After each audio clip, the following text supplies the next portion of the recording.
I got a call the other day from a friend, a young, black, successful Namibian. He is a product of the collective efforts of a generation of women who put everything aside to deliver on equal opportunities for us all. He was sad, angry, despondent, guilty, because once again, it's just after payday.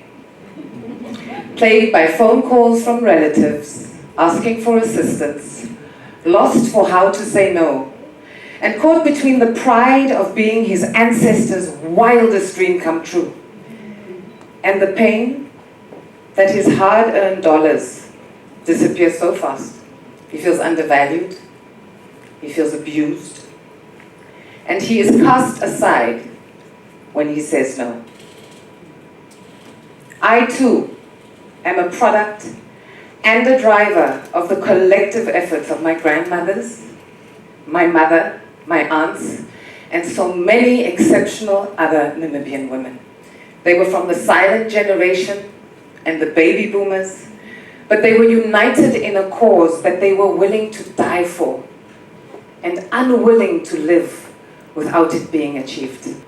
I too, ladies and gentlemen, am my ancestors' wildest dream come true.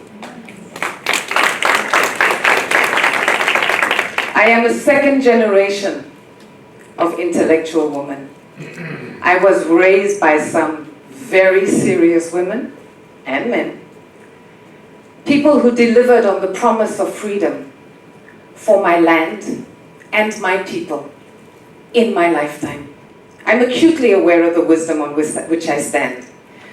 I know the shoulders or the giants on whose shoulders I sometimes rest to catch my breath. But intermittently I find myself hovering between the gratitude that I feel that all of this is available to me and the shame that this access exists for me, for my friend, for my family, and yet not for 85% of this population. A newspaper headline popped up on my WhatsApp the other day, and it shared a very shocking statistic that almost 50% of the households in this country do not have access to a toilet. They are required to heed the call of nature in nature. We live in a country that is classified as a medium to high income country. It is home to an abundance of natural resources, and those natural resources could easily feed every single one of us. And yet the daily wage that most households need to survive on, you and I can finish in a week, in a day, in an hour. We are robbing people of the very decent needs that every individual is entitled to as a fundamental birthright.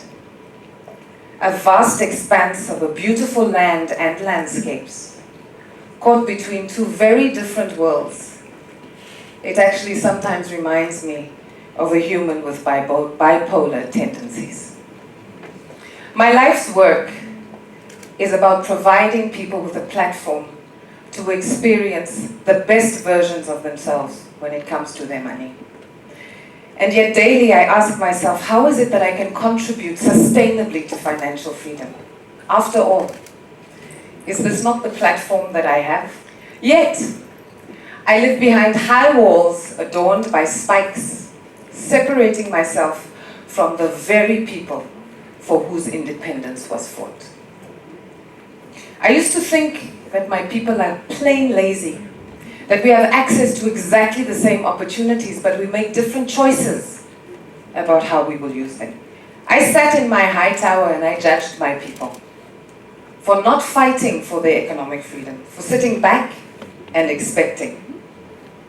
I was angry at the apparent nonchalance, the ingratitude, and the apathy of my people. How is it that we cannot want better for ourselves? I don't have all the answers, but recently I had an unlikely encounter, and I discovered that I had some serious blind spots. We are not nonchalant. We are not ungrateful for the political freedom that we have been afforded. We're not plain lazy. What we are is scared. We are afraid of losing it all. And doesn't that make sense when you have been oppressed for so much longer than you have been free? When you as a people carry a collective cellular memory of being denied of what is minimum, of experiencing a complete lack of resources. That cellular memory is ingrained into our collective psyche. It has become our identity. And so we will fiercely protect the little bit we have, even if it means denying our own freedom and denying that of others. That quote by Frantz Fanon really sums up what I have now come to understand is at the source of the negative narrative relative to how we deal with money. The oppressed will always believe the worst about themselves. We speak of a nation that is entitled. We cry about black tax. We lament that it feels that our country is no further than on the first day of independence. We are happy to apportion blame. We criticize our leaders, and we say that they have not delivered on true freedom. Perhaps it is that we have forgotten that political independence was but a step in a very long journey. Perhaps we have forgotten that those previous generations that went before us actually delivered on their promise, and they provided us all with the opportunity to ensure that the future looks bright for every single Namibian. Perhaps we have forgotten that it is our collective responsibility to influence how the next generation manages the wealth of this nation in a way that makes a difference for all. So I truly believe that there is a wisdom to be found in the collective of women of all diversities who live the nuanced realities that make up our demographic. We can play a unique role in ensuring that all our boys, all our girls, our grandchildren, and the next generations of Namibia inherit true freedom, because that is up to us. Why us, would you say? Why a collective of women to lead the way? Because as women, we are uniquely qualified and uniquely positioned to offer this to the collective. Why? Because we have access. We have access to all. And we have an inherent ability to make any situation work. Think about the fact that 30% of the world's wealth is already in the hands of women. And as things progress, more wealth will pass through our hands. They say money is power. And how you wield that power is what offers the opportunity to change a narrative. To heal, individually and collectively, and to move forward together with a new money story, with a narrative and a basic premise of decent life for all. It will not be the first time that we need to come together to take action, an action that is for the benefit of the collective. If you think of our foremothers in the 20th century, they beautifully delivered on a massive explosion of the most amazing, unprecedented possibilities and opportunities for us as women. If you look now, of Namibia's 5 major financial institutions, 4 of them are run by women. If you consider the public sector, substantial equal representation exists. A prime minister, a foreign minister, and maybe next, a woman president. We have judges on the judiciary, advocates in chambers, digital strategists, entrepreneurs, you name it, we are it. We bring something different to the table. We capture a holistic view and we see beyond the obvious solutions, and we do so for the highest good of everyone involved. To us, it is important that everyone is heard and that no one feels left out. Because that is the nature of mother. We nurture. We nurture the whole. And it does not matter where we are to do that. Whether it is that we are on the side of the street selling vetkoek, or on the farm toiling in the sun, or sitting in an air-conditioned office, which would really be very welcome right now. We have indeed capitalized on the wisdom of our foremothers. We know how to stand on our own 2 feet. And now it is time to stand up for the collective.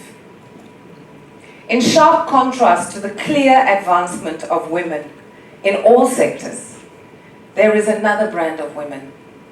There is that woman who every day has to fight and fend for her entire family on what many of us could easily use in a week, a day, perhaps an hour.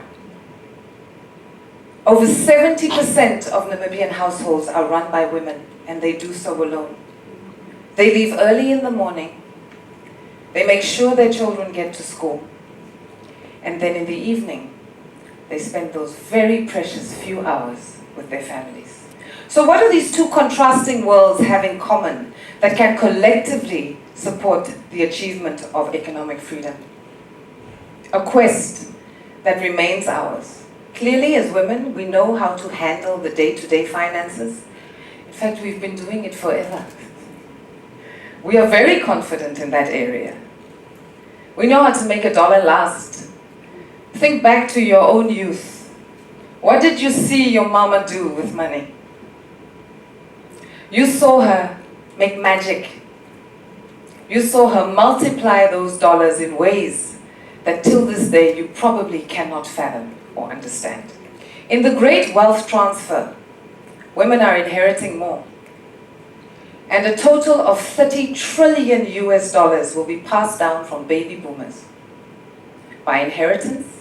And then at the same time, women all over the world are building wealth, and they are doing so intentionally as they continue to move forward in their careers. Research shows that we are as good as men in handling money, but we come at the task a little bit differently. As abundant as the opportunities are that we have as women, as diverse our groupings in different generations, our economic clout is a given. It is our age, however, that determines how comfortable we are with money. When you look at older women, we tend to see wealth generation through workplace advancement.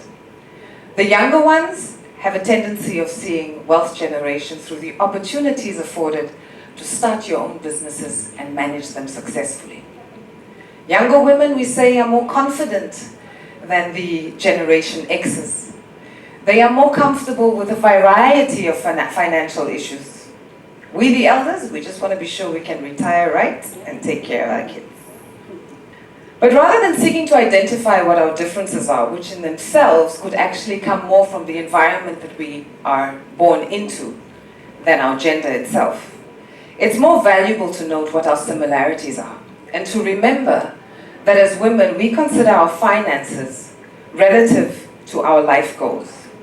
We are focused on our families and our relationships first.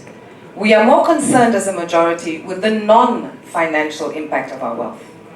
It means the world to us, irrespective of our economic conditions, to consider and to protect the livelihoods of those who depend on us first. It means the world to us to have a positive impact on the communities that we live in. So perhaps this is how we heal our collective wounds, our collective fear of being without.